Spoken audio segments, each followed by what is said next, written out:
Mga kasuki, another update sa ating tindahan.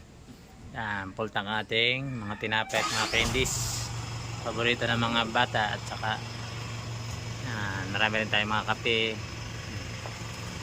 ating chichirya. Yan, puno.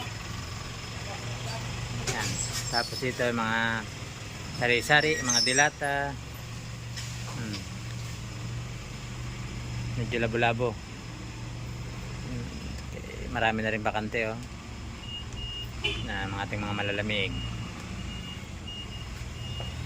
Ito naman yung ating mga bigas at saka mga panlahok na iba.